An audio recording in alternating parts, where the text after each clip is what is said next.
Guys, I'll be honest, this is tough. I don't know if this machine is worth it to me. Dang. Howdy doody. Welcome back to the ranch. My name is Mick. This behind me is my 1950s Caterpillar 933 TraxCavator. If you're familiar with the channel, this will be a familiar face here. If you're not, we got it running and operating well enough to, move around and, lift up a bucket or two. But this thing needs some serious maintenance. It has been neglected for a very, very long time. And today, we're gonna put this thing back into working order so I can put it back to work here on the ranch. Let's get started.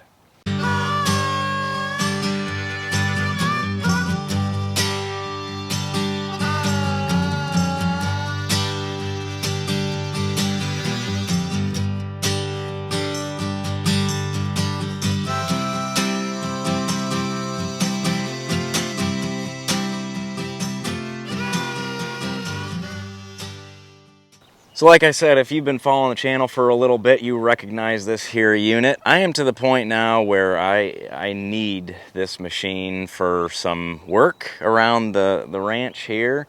And I don't have a lot of, we'll say, working pieces of equipment that I can actually use here. I'm working on changing that. That's the whole goal here. This should be an easy enough unit to get back into working condition. The goal is still to sell this thing. I picked it up for like $1,000 at auction. What I'd like to do is sell it and get something bigger as a yard loader around here, maybe something like a 955. Like I said, this is just a 933 and it's an older unit. It's all the way back to the 50s when they first came out, so steering clutches are coming through the floor and everything. I'd like more of a power shift type of deal.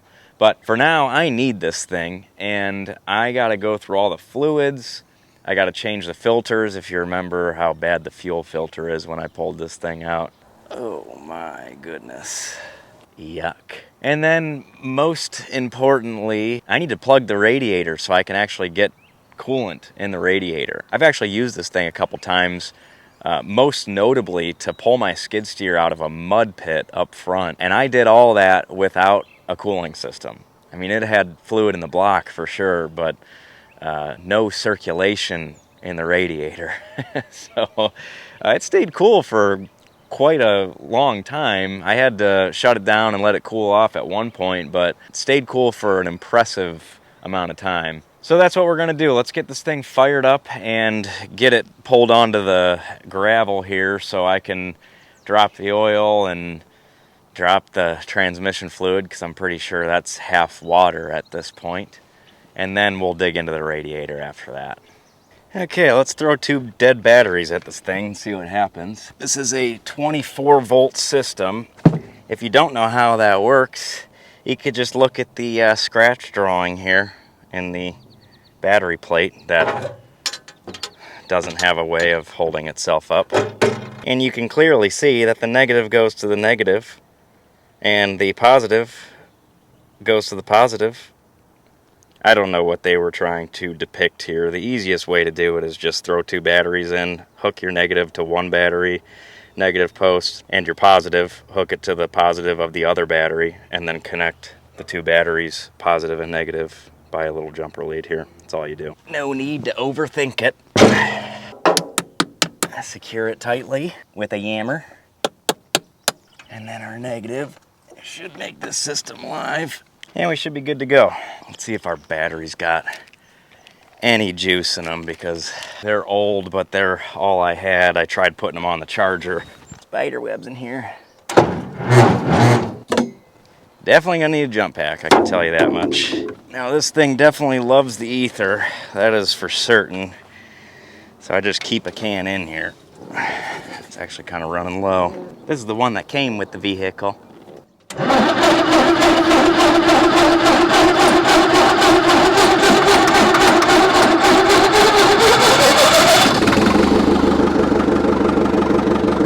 Easy peasy. Yeah, I totally forgot about this battery door here. Used to have one latch on it, and then when I was fiddling around with that skid steer, pulling that thing out, the other side broke. So now it just dangles. And if I let it sit like that for an extended amount of time, I could pretty much guarantee that thing is just gonna snap right off.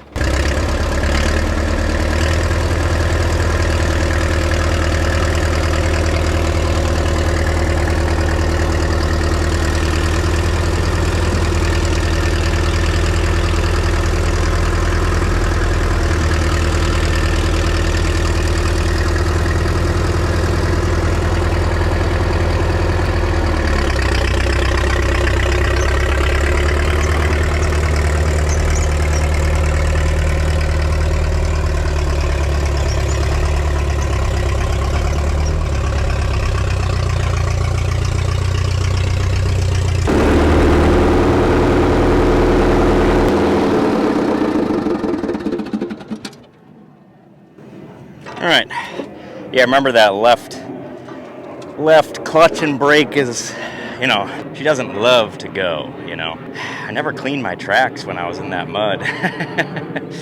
So I got some grass growing in here. I better grab a track shovel. I don't know if I have it in this truck or the other. Right here.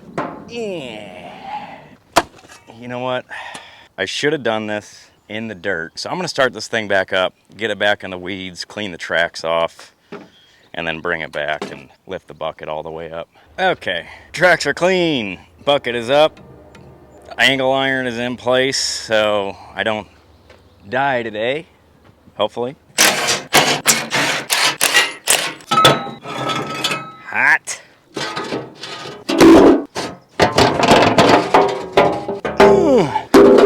Definitely remember this being really heavy. Yeah. Yeah. There you have it. A little 4-cylinder beast here. Not so much a beast, but she does the job. Yeah, it's times like these where I really wish I had a pressure washer. Or, you know, one of the diesel powered ones that create steam. You know, they get really, really hot. That would do this engine a lot of good.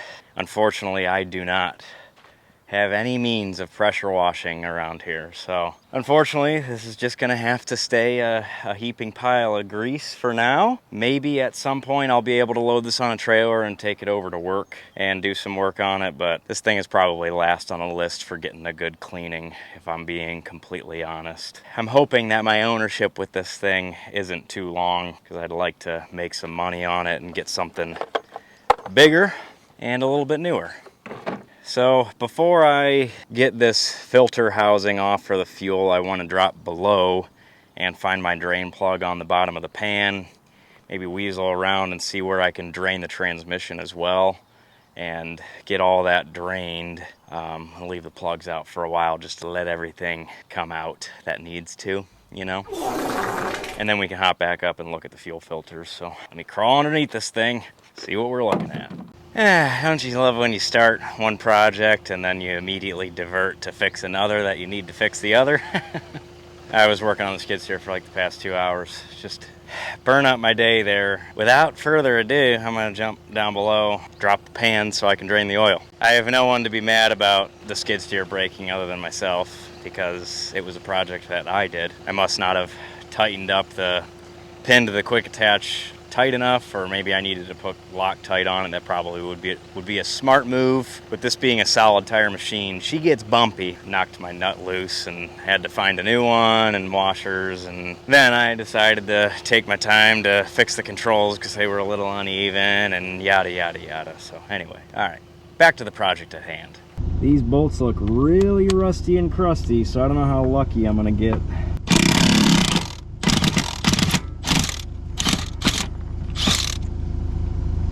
I won't be surprised if the majority of them break, so any of them that just hang on for dear life, I'm going to be happy about.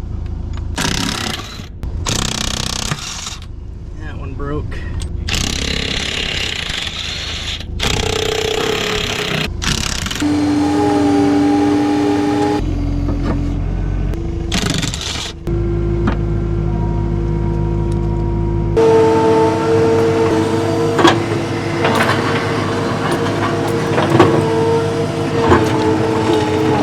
right, I'd say that thing hasn't been off of there in a very, very long time. Oh my goodness, just wait till you guys see how filthy it is down here. I mean, just packed to the brim with mouse nests and grease and grime. Is that a boot? There's a boot in here. What in the world? No, I'm just playing. This is the actual pair of boots that I gave my father years ago as a hand-me-down because this man absolutely refuses to break in his own boots. I mean, these things are so worn down. The actual sole of the boot has peeled away, and this is what he is left with right now. Disgusting. But thanks to today's sponsor, Brunt Workwear, we are finally going to give this man a brand new pair of boots, and he will actually be happy. And I can say that with 100% certainty because I am actually wearing them right now. Uh-oh. But of course, since these are Brunt work boots, they do not need a break-in period, so I will be able to take these off, give them straight to my dad as a brand new pair of boots. And I guarantee, after wearing them right now, he's gonna be perfectly fine with wearing these things. Brunt is also so confident in their quality, in their comfortability, that they will actually let you try them on the job. Take them to the job site, try them on, wear them for a day or 2 or 12. If you don't like them, send them back. Now, I'm sure if you are watching my channel, you are more than familiar with Brunt's brand. If you are not, what, do you live under a stupid rock? OMG, I'm mad. Mad that I don't know about that. I am so excited to be partnering with them. I hope you guys are as well. Having a brand like Brunt reach out to me for a sponsorship is just, it's speaking volumes to my place here on this platform, and I'm so grateful to be in a position where I get to share this information with you guys, as well as bring you a discount code straight from Brunt. You can use the code on the screen, KnockRanch10, to get $10 off your first order. I'll also throw a QR code down here in the corner for you to scan as well. The boots that I got for him are a slip-on wedge sole, super soft. They have a waterproofing exterior on them, as well as a soft toe, because again, the man wants comfort. Also, another cool feature that they do is they put in this huge padded insole as well as a little itty bitty one underneath it, so if you're kind of in between sizes. Also, have you noticed how good my balance is as I'm standing here with one boot on in the rain? So use the code on the screen for your first order. Thank you to Brunt for sponsoring this portion of today's video. Back to working on the old grimy cat. I'm glad that I pulled this off because this is a catastrophe down here. So I'll be happy to clean that up, but I actually did not need to take that pan off. My drain bolt is right here. And I don't have anything that's gonna fit that. So I gotta find out how I can take this off before I'm draining anything. And I see another hole down there, and I'm wondering if that's for my transmission.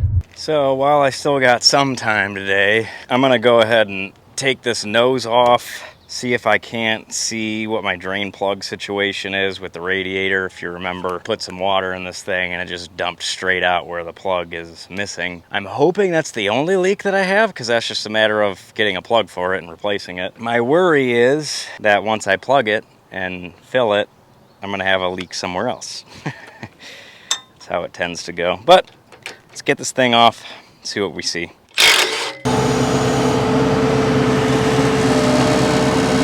I remember this thing being heavy.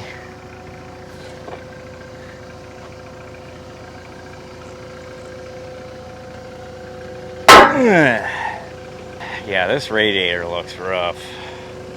Not gonna lie. Okay. So it's definitely just a pipe plug down here. So here's our radiator. There are some spots that Whammy! look tough. But hopefully it's not the core, just the fins. But I have my plug down here. You can see that in there. It looks just like a pipe plug essentially. And the biggest plug that I keep in the shop is a 1-inch. It actually might be smaller. Maybe it's 3/4. All right, so there's actually 2 plugs down there. One that's horizontal and then one that's on an angle. I don't know why. They're also 2 different sizes. One is I believe it's a 3/4. The other one is too small for a 1-inch, but too big for a 3/4. So I gotta go and see if I can find the right plug size for that one. Okay, so there's one here on an angle, and then there's the one here horizontally. So the one that's horizontal, that's a little bit bigger, it holds the plug. It's hot out today. It holds the plug well enough where I think I might be able to get this. It'll still be pouring out, but I'll probably be able to fill this and see if I have any other leaks. And then I'll at least know, you know, if I find the right size plugs, I'll be all right. Or I just need to yank this whole thing and have it fixed, or just count it as a wash and give up on the project altogether. So I got a jug of water. I got the 2 plugs in there, even though that horizontal one isn't tight. We're just gonna see if I could fill this enough to see if I've got a good radiator or not. All right, I need to go get more water. Good news is I don't, dang it, right here. Dang. Guys, I'll be honest, this is tough. I don't know if this machine is worth it to me. Dang. Like, I can't imagine this radiator is cheap to repair. When I did my international truck to have that thing redone because I couldn't find a replacement part, it was like 500 bucks. And I really don't know, you know, I spent $1,000 on this machine. I might be able to get 2,500, maybe $3,000 if it's in good working order. I also already bought the fuel filters for it, and those things were not cheap. I finally found a place that had them in stock, but it's 3 like cloth type filters that fit in like this in that housing, and I think these were like 20 bucks a piece, and that was the best deal I could find. Well, I don't know. Like I said, this thing isn't leaking, like it's not pouring out. So it's got to be a pinhole, but in order to get that fixed, you just got to fix it. So I know it's at least going to be $500, but in the meantime, I think I'm going to get these filters in just because I have them. I know I can't return these. I bought them like a year ago. Let's replace these filters, and then I got to figure out what I want to do here. Yeah, just a quick Google search told me that a new radiator is out of the question. It's like 1,200 bucks just for the core, and that's off of a D2. I don't even know if that would fit, but you can't find parts for these 933s, to be honest. It is amazing what these old diesels will run off of, because this fuel is terrible. Oh, and I just broke my gasket. That's fantastic. Yikes. All right. Looks like these little spring mechanisms hold something together. Not exactly sure. I don't know. Yeah, they definitely don't just pull out. So it looks like I gotta pop these little pins out, take the spring off, and then I can take the filter off.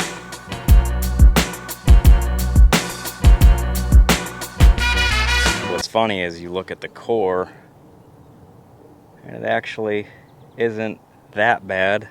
So the filter was definitely doing its job, but can't imagine the fuel pressure would be all that great with how gummed up this is. Anyway.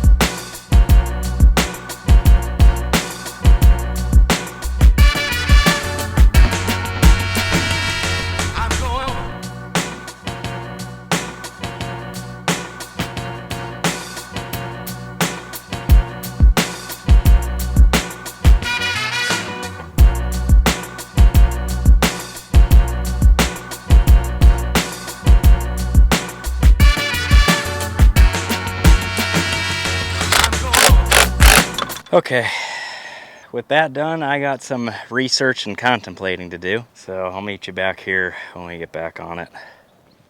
All right, well, I've been kicking around doing a couple different things, but I got a couple updates. One, I found a plug at Menards that fit that hole. It was just a 3/4 inch, a little more of a coarse thread. I think that's all it was, and I wrapped it up with some plumber's tape. Well, you'll notice that I'm still leaking here, and that's because I just ran this to see what was going to happen. And to no surprise, you know, under pressure, this was actually holding for a minute, but I knew that was going to blow back open. I just wanted to see if my plugs were going to work. Plugs work, that's good, but obviously I'm leaking in the bottom there. And now for my next act, I'm going to crawl under this thing and change the oil with water dripping on me. So I guess I didn't really plan for that all too well. But I am going to move forward with the maintenance items on this thing. Yeah, I'm going to have a little bit of investment into fluids, you know, $200 or so into the transmission oil and the engine oil. I'd rather do that while I am running it here and there than run it without new fluids, and run the risk of wearing something down prematurely and then going to sell this thing and having a blown engine or something, or a rod knock, or who knows, you know. So I'm going to change the fluids, and then I think I'm going to tear into the radiator just a little bit, just to see if it's something that I can easily get to solder back up. You know, maybe it's just one pinhole that I can reach. Maybe. The nice part about these is you can unbolt the top and bottom tanks to get to the core. So it's not all soldered together. But anyway, regardless, let's change the fluid so I can actually use this for a little bit. You know, while it's dripping, at least I can fill it up and it'll stay cool for a period of time. And I'm just going to fill it with water, and it'll last for a little bit, or it won't, you know, but that's okay. So moving on to the fluids now, and I'm running out of daylight quick, so I apologize, but I at least want to get this thing draining. And in order to do that, I got myself a little socket here. It's a custom socket because I looked up, you know, whatever this, I think it's just 1/2 inch. Yeah, I looked up what this 1/2 inch socket would cost, and it was like $40 or something stupid. So while I was at Menards grabbing the plug, I also grabbed a black iron fitting that has a 1/2 inch end to it, and welded it onto an old socket that was just a spare. And now I got a custom cat socket. Will be for sale after this project. $1 million. It was just a quick bead of weld, so hopefully that holds. We'll see. They're just 2 drain plugs. How tight could they be? So I'm gonna jump under there, try to keep my crotch dry as all the water's dripping on me, and see if we can't drain the engine oil, and then from there we'll move back to the transmission. I did already come down here earlier and verify that my socket was gonna fit, which it does.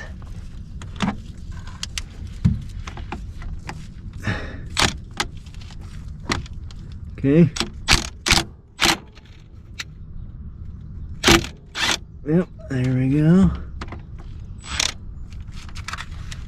I got no idea how long this is. I don't even know if this is the engine oil. I'm just guessing. Oh yeah, that's fantastic. It looks clean. It looks like oil, you know, just black, which is fine. I mean, that could have gone worse. I did get a bunch of rust dirt in my ear. That didn't feel great. I didn't really come prepared with rags. I'm using this one that probably been used for something similar. That plug's a lot higher than the other one. Or is it that one? Uh-oh. I don't know which one I need to take out. It might lead to the same tank, like a high and low side, but golly, I don't know.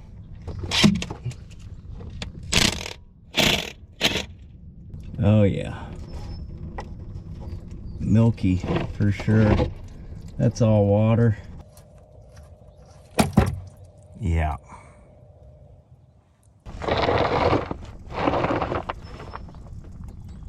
Okay, well, I pulled the other drain plug, which is in fact the same case. I think there's like 2 sections to it. So I pulled the other one. It looks like a baby puked on me. I got a little carried away with the impact. Whoops. You know, Annie. Sorry, Mother Nature. How dare you? Do the best I can to clean this up. Then we can fill it back up. I believe the filter and the fill cap are down there. But I'm going to take this opportunity to check out the valve train.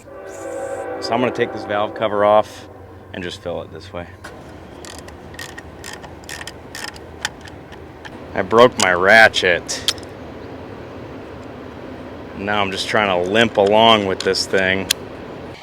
Lord, just give me the strength to get through an oil change.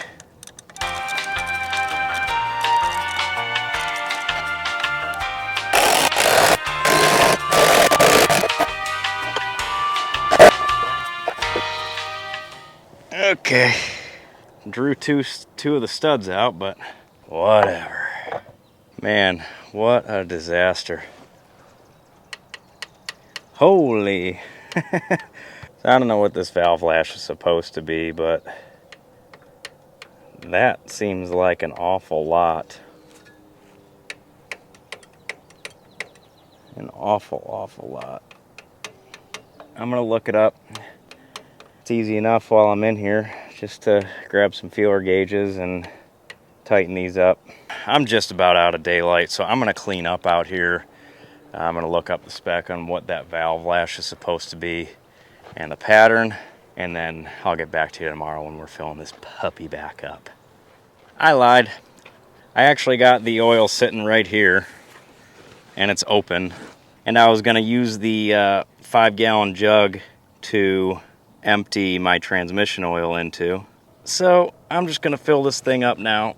By the way, this oil is not the actual oil. It's actually just Rotella T4 that I'm using. This is just a 1-gallon jug, so it's easier to fill. Oh, and the dipstick showed a good reading, and I had about 4 gallons come out of the engine with the oil filter. So 4 gallons are going back in it, and then we can check the dipstick, see where it's at. And that is 4 gallons. All right, now I'm gonna clean up. See you tomorrow. Okay, back on this thing another day. I let the transmission completely drain out for a couple days, and I'm back on this thing. One of these plugs has a magnet on it, and the buildup isn't bad. You can see this little square bump out. That's the magnet. So she's got, you know, your fair share of goop, but no chunks. That's good. I'm gonna clean this thing off. We're gonna plug this back up, fill it with oil, and move on. Yeah. For how much water was in there mixed with the oil, it doesn't look too bad.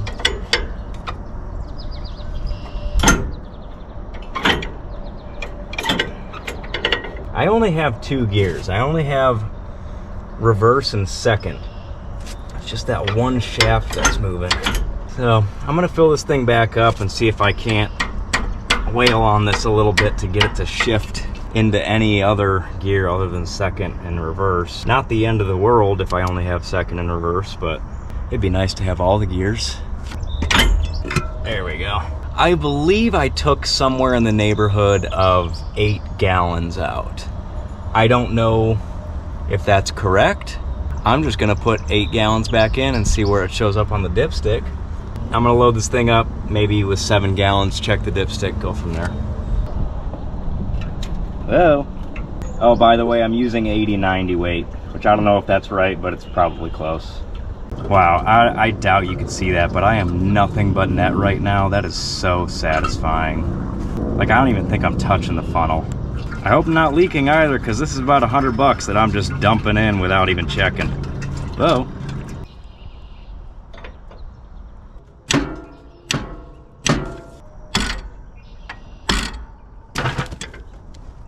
I don't really care about it that much. Break something, you know. So I'm just gonna leave it. Not sure what's going on there, but it's not worth the time looking into it. All right, real quick, with my little aftermarket seat that I throw up here, this doesn't sit far enough back. So I'm gonna go ahead and take the liberty of just cutting this out and taking the springs out, because this thing's trash anyway.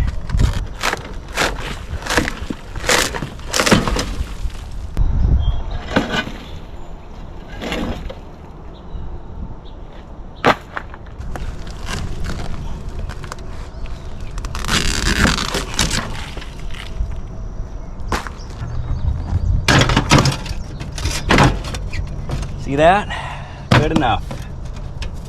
Just don't tip the thing over. All right, let's talk valves. I have this open again, and it was dark out when I was doing it, or it was, you know, quasi-dark when I was looking this over, and I noticed something while I was in here, other than the fact that, yeah, these are super loose. I saw this little piece floating around in the valve train. So I started looking around in here. Everything looks normal. I'm not noticing any chunks. And then all of a sudden, oh, there it is. Valve down. So it looks like something sheared here. I'm not seeing any other metal fragments. So I'm wondering if maybe this was the previous oil change, because like I said, I don't see any signs of metal fragments in here, and that would be an awfully large piece to break off. So I'm wondering if somebody already pulled it out of here. I mean, this runs well enough as it is. I'm not going to worry about that. I think I'm going to adjust all my valves that are operational here. And I was looking in the book, and I did see that I'm supposed to be 10 thou, which these are much more than that. However, you're supposed to measure with the engine hot, or up to operating temperature. So I'm going to fire this thing back up, and while I do that, I could see how everything's doing while this is running. All right, let's see how this thing runs with a fresh oil change, fresh fuel filter, and transmission has nothing to do with that, but fresh transmission oil. Oh, this is a much better seat position now that I can actually slide all the way back. All right, fuel on. Let's see if it'll just go with, I don't know if the glow plugs operate or not, but let's try it, see what happens. All right, let's see.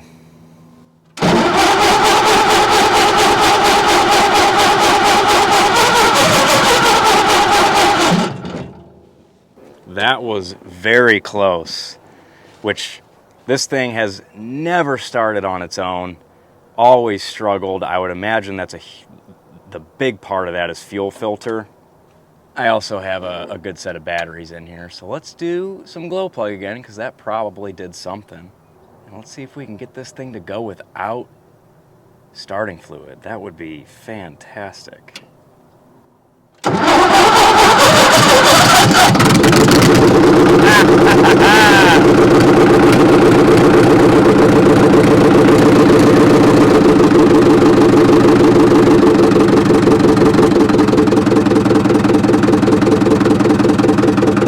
Nice! Woo! Oil's doing its thing, that's good. Looks like it's coming out of all the ports here.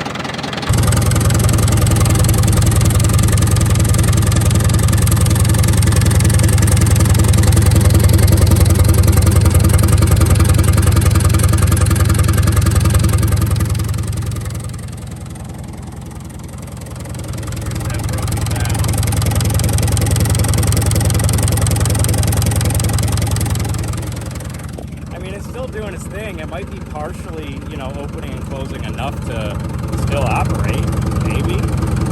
Just not all that great, probably. All right, I'm just gonna let this thing run, bring it up to temperature, let it do its thing, and then we can adjust the valves from there. Okay, we are up to temperature. I have my feeler gauge here set to 10 thousandths. Got a screwdriver, got a 9/16. All we're gonna do is, which I already did, loosen this bolt up, and then with it loose, we're gonna close this up until this slides in and out with tension, which is about right there. So I can use my screwdriver, hold this in place, tighten that up.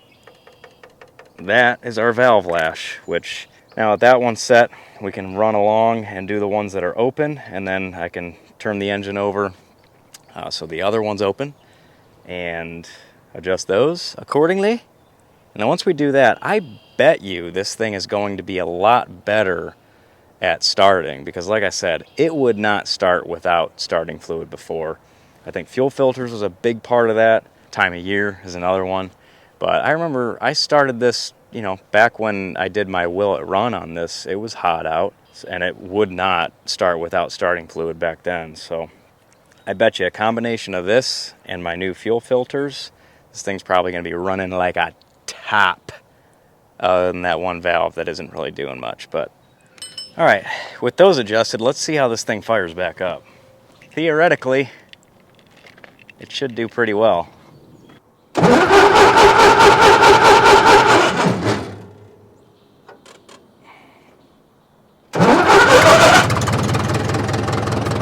That's more like it.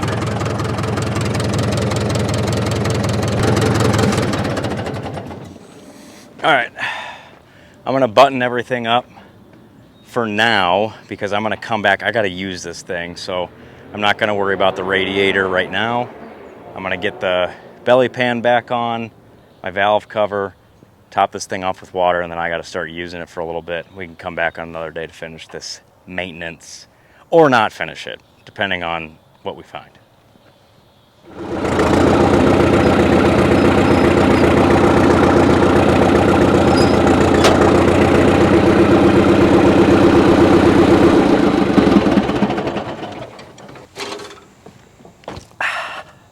All right, today we are back on the cat. We're working on the cooling system. I've been dreading this project because I feel like I'm just not gonna like what I find. But essentially what the plan is, I wanna open up this radiator as much as I can to see if I can get to whatever is, I guess we'll say, damaged.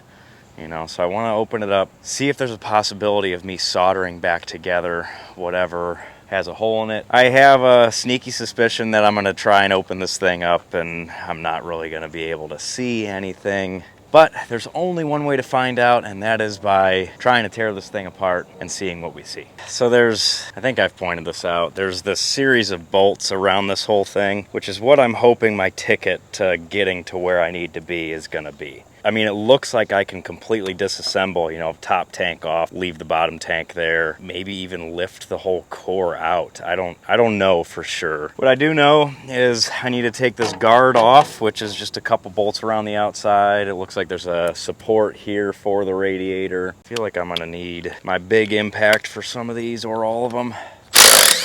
Apparently not.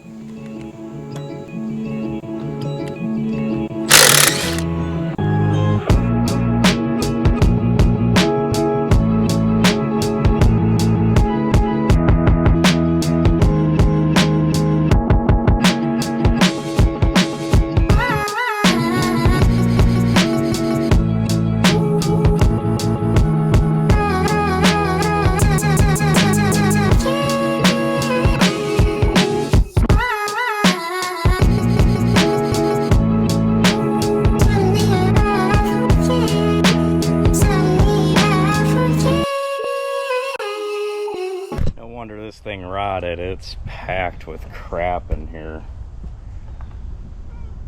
I'm sure that wreaked havoc for sure.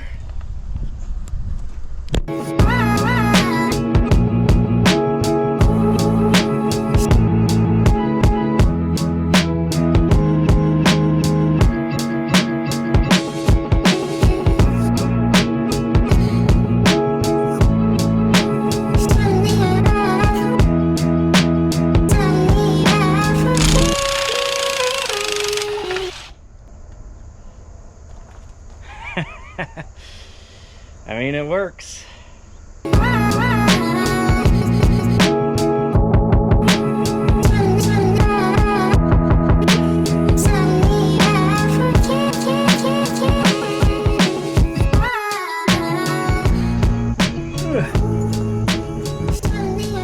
Tank. Ugh. Rusty flakes in here.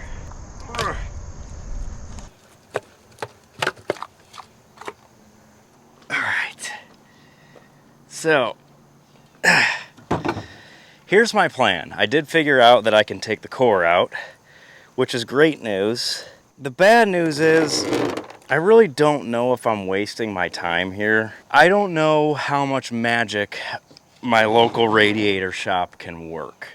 I have the core out to make it as easy as possible and as simple as possible, so I'm not just walking up saying, hey, this is from a 1950 some odd year Cat 933 TraxCavator. My theory is this: if it's anything under $1,000, I think I will make that back in the sale of the machine. I don't want to dump $1,000 into this machine. However, if I put it all back together the way it is and say, you know, as is, it runs and operates, but it has cooling issues, you know, there's a hole in the radiator, I feel like that's going to turn a ton of people away. But if I'm able to say, turnkey machine, a little ugly, a little rough around the edges, but fully operational, I feel like I'll be able to make that $1,000 back just like that, maybe even more. I mean, selling a machine that quote unquote needs nothing to drive it onto a trailer, take it home and work is worth a heck of a lot more than something that needs something to be fully operational. So that's the theory. I'm gonna bring this in and hope that they can do something with it, because, you know, just in my 2 seconds of looking at this thing, oh my goodness, is it rusty. I don't think that rust, by the way, is from anything here. It's from the tank, you know, flushing the tank rust into here. I don't think there's anything that I'm going to be able to do with my little pea-sized brain in locating, you know, the fins or multiple fins that are spewing water everywhere. So that's the plan. I'll update you when I have an answer. All right, here's the deal. I think I jinxed myself and I said something like, if I can get this done for under $1,000, then it'll be worth it to me.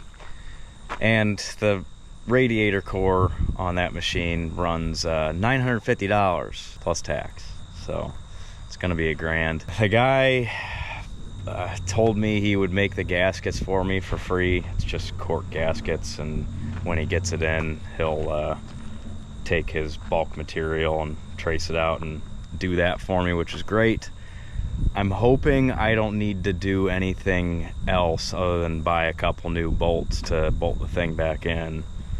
But regardless, I am looking at this thing and I'm getting an itch. That itch being this, in its current state, is very open. And now that I'm gonna be dumping at least $1,000 into this thing, I want to get my money back when I do sell it, and ideally make a couple bucks, because, you know, I've put a good amount of effort into this thing at this point. So here's what I'm thinking. It's very open. I could put the boom up and I can literally get my fingertips everywhere in here where all the grease is. So I think I'm gonna boom down and put this thing on the deck over, strap it behind Frank the Pete. I'm gonna take this over to my shop at work, and we have a beefy diesel pressure washer with a burner on it. I think I'm gonna soak this thing down in degreaser, give it a good pressure washing, and if I really am feeling ambitious, I might throw a coat of rattle can cat yellow on this thing. Let's just say I wasn't feeling ambitious. I changed my mind. I'm gonna kill 2 birds. Let's take the Kenworth. That way we can get a good pressure washing on the engine on this thing. If you haven't seen the video on this truck, the whole engine bay is just filled with grease. It's terrible.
the easiest trailer loading I've ever done with one of my old pieces of junk, you know.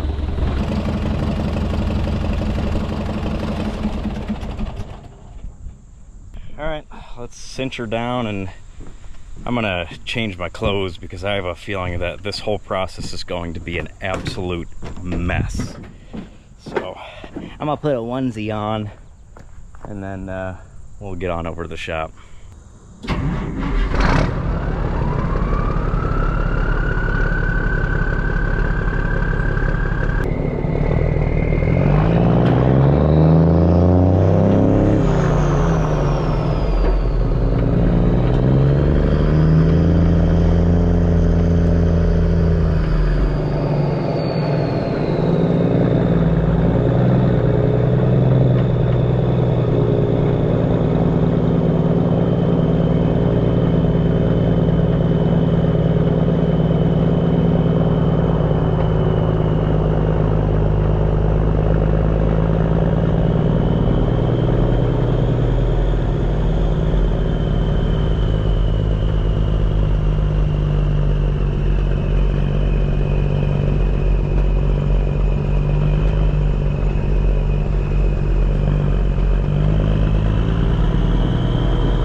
Kinked my back. I feel like I'm walking around like I'm 60.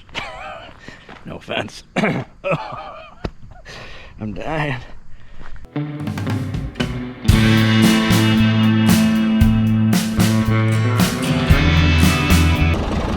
That was pretty dumb. The only strategy I have is don't fall through that hole in the floor. But no guarantees. You'll probably see me fall through that hole in the floor.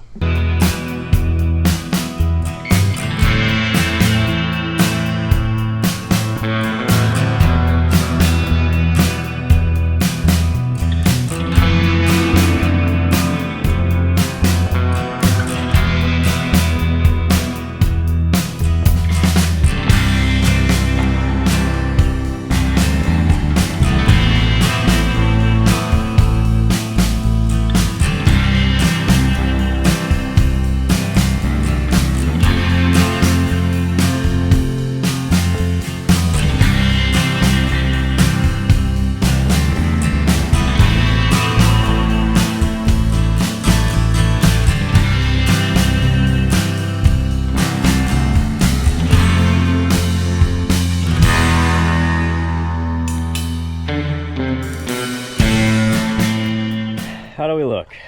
Dirty? I feel dirty. I got a bunch of grit in my teeth. Well, that's clean enough. I'll show you later. I gotta keep working before the sun goes down because I really don't want to be driving home in the dark. So what I'm gonna do is I'm gonna leave this unchained, see if that'll dry up some before I try throwing electricity at it. And I'm just gonna spin around here, pull the truck back in, see if I can't clean up the truck now. But I'm running out of daylight, so I gotta get Boogie in here. All right, we're all flipped around. I got my hood popped, which if you're familiar with this truck, you know that that's a challenge in itself. So here's this one. It's gonna be a little harder to get to all the spots that are leaking on this one. The majority is like oil pan. What I'm really interested to find out is after I get this semi-clean, get it, semi-clean, if I can spot any obvious leaks. Anyway, enough yapping. Let's pull this wand back out.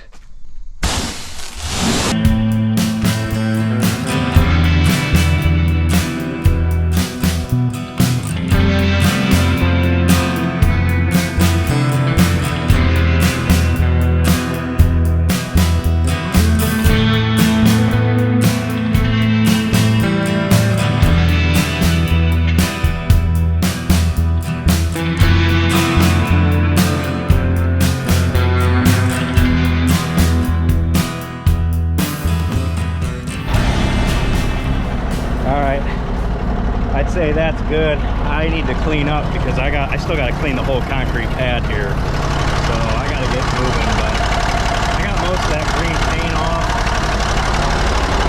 Oil can looks a lot better. It's not perfect, but it is leaps and bounds from where it was from. So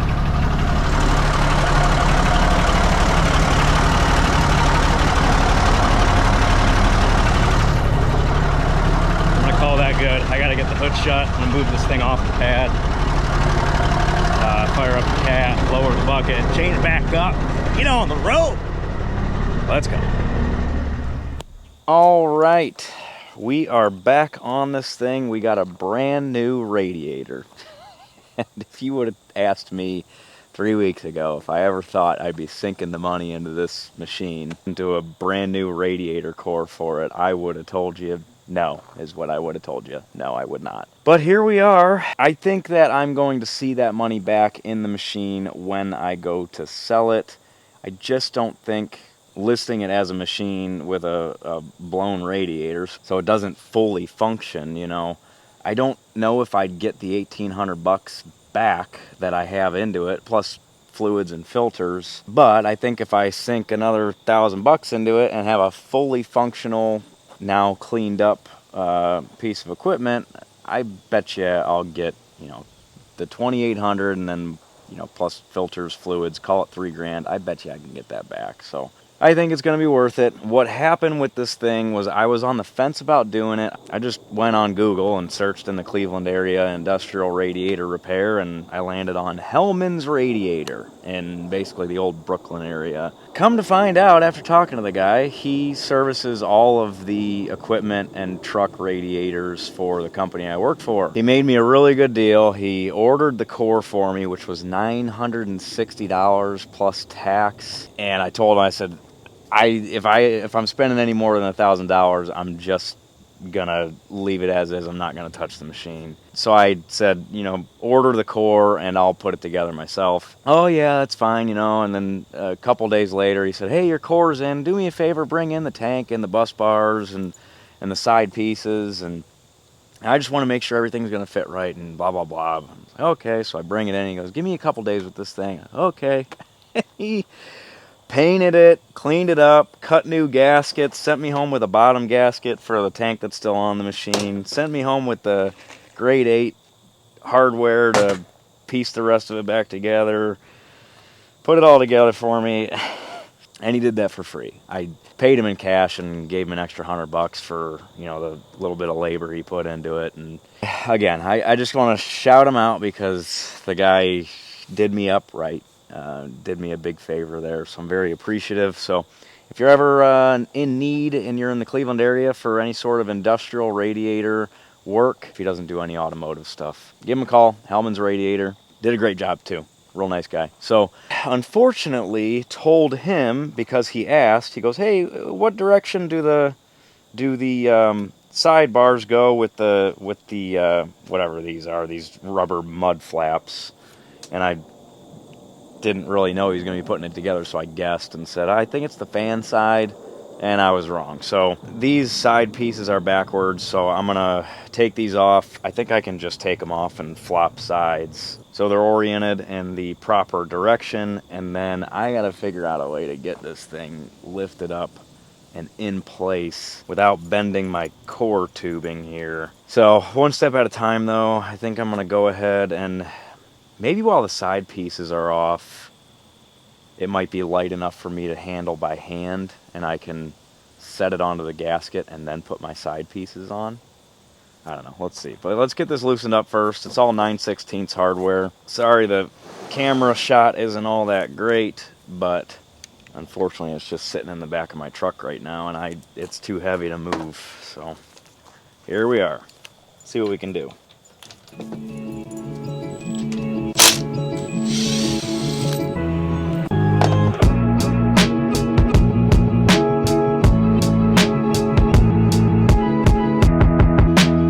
Hello, little girl. What you doing? What you doing? Somebody's having a lot of fun with guns over there.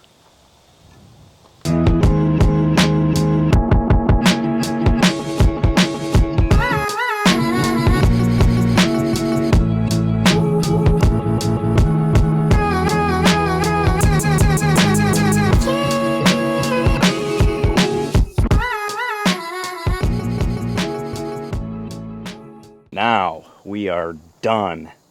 I'm gonna cinch this hose back up, I'm gonna put my supports back on, and then we are gonna fill this thing with water and see if it will run with no leaks. Fingers crossed, that would royally suck. Well, I'm leaking. And it's my own fault. I tried cutting a corner and it's biting me. So unfortunately, I have to start over with the mounting process, which isn't the end of the world, but I know what I did. This was the only bolt that broke off in the process of removing the tank. And I thought, since, you know, I got this corner tied in and every other bolt in, I thought I was gonna be okay right there. But unfortunately, I am not. I should have, before I mounted the tank, I should have drilled out that bolt. Unfortunately, I am out of time for the night. I got a bunch of other things that I need to do before the sun goes down, so I'm gonna jump back on this tomorrow, take the whole thing off, get that bolt situated, and then put water in it, see what happens.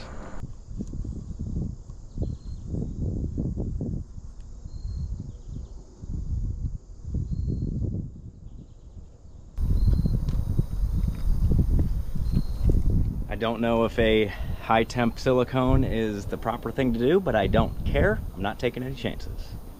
All right, I need all the piss and vinegar, as they say. I got Coulter Wall in my headphones, which isn't really the most pump up style music, but it'll have to do. Give me some smelling salts.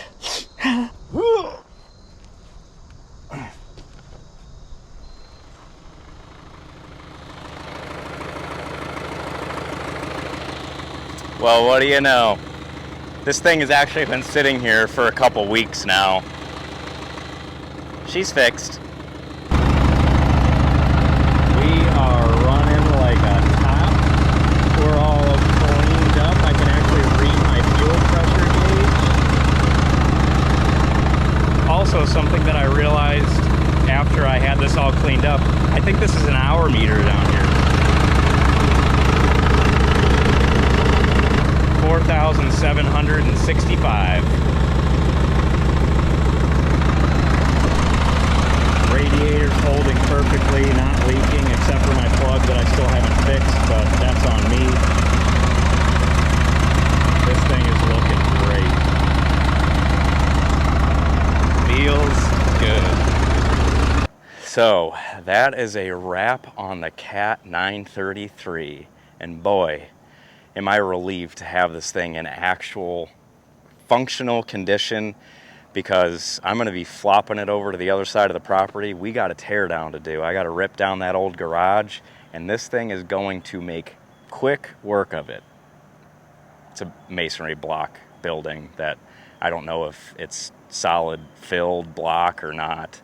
I doubt it, just judging by the rest of the stuff on this property, but you never know. Regardless, this is going to be my main piece of equipment for that demo job. Unfortunately, I just sold my New Holland skid steer. Fortunately, I did, because I want to use that money and invest into a tracked skid steer.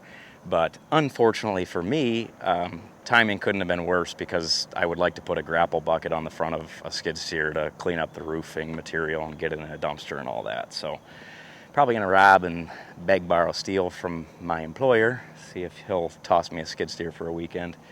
But regardless, this thing is cleaned up. I have peace of mind knowing that we went through all the fluids except the hydraulic fluid, but it looks fine. Reset the valve lash, but most importantly, we got the radiator all sealed up. Brand new radiator again, thanks to Hellman's Radiator in Cleveland. But that's a wrap on this one, guys. I appreciate you following along. We have a couple big projects coming up in the next couple weeks. First of all, this guy back here working on that.